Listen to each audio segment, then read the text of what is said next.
जैसे ही किसानों ने दिल्ली कूच का ऐलान किया, उसके बाद में जो दिल्ली के तमाम बॉर्डर हैं वो दिल्ली पुलिस ने सुरक्षा के चलते चारों तरफ से पैक कर दिए हैं। चाहे वो टीकरी बॉर्डर हो,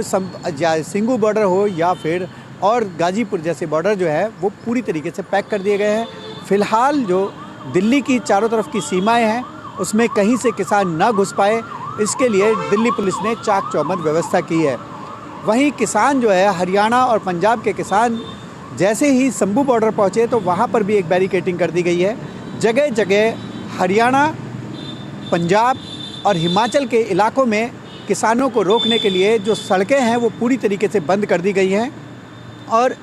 इन सड़कों के बंद होने से जो इंडस्ट्री है, जो दिल्ली एनसीआर की इंडस्ट्री है, उस पर काफ़ी प्रभाव पड़ा है। वहीं साथ ही हरियाणा की जो इंडस्ट्री है उस पर भी काफ़ी प्रभाव पड़ा है। हिमाचल और पंजाब की इंडस्ट्री भी जो है वो इस चीज़ से सफ़र कर रही है कि उन तक कच्चे माल की सप्लाई नहीं पहुंच पा रही है और जो माल तैयार हो गया है उस माल की जो सप्लाई है वो दूसरे राज्यों में नहीं जा पा रही है। यही वजह है कि जो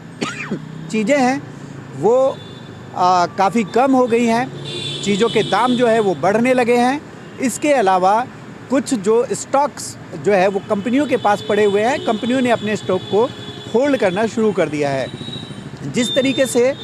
गौतम बुद्ध नगर ज़िले में एक जो इंडस्ट्री का बहुत बड़ा हब है, बहुत सारा कच्चा माल जो है वो सोनीपत और हरियाणा के कुछ अलग अलग और पंजाब के कुछ अलग अलग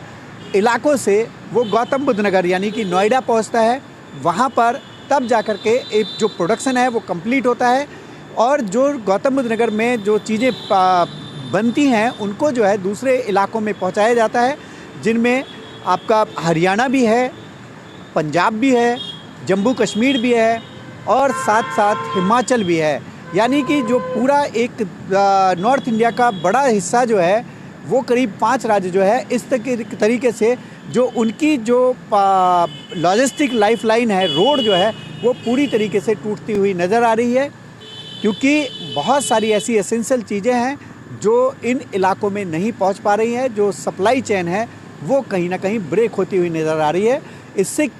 दूसरी जो चीज़ें निकल कर के आ रही हैं कि लोग जो हैं, जैसे स्टॉक कम हो रहे हैं तो लोग जो है जमाखोरी भी करने शुरू कर दिया है, ताकि अगर ये आंदोलन आगे चलता है और ये सड़कें नहीं खोली जाती हैं तो ये आगे चल के फिर जो माल है, अपना जो माल है वो महंगे दामों में बेचेंगे और करीब जो है दिल्ली जो है रोज़ाना करीब हरियाणा, पंजाब और आपका हिमाचल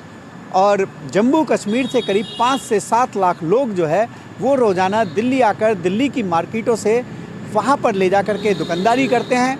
साथ ही वहाँ से बहुत सारा सामान, ड्राई फ्रूट है, फ्रूट्स है, उसके अलावा हिमाचल में बहुत सारी ऐसी मेडिसिन्स कंपनी हैं, इलेक्ट्रिक डिवाइस बनते हैं। हरियाणा में भी बहुत सारा वाइन के डिस्टिलरी प्लांट लगे हुए हैं। साथ ही डिस्टिलरी प्लांट के अलावा जो दूसरे और बहुत सारी ज़रूरत का सामान जो है वो बनता है। पंजाब में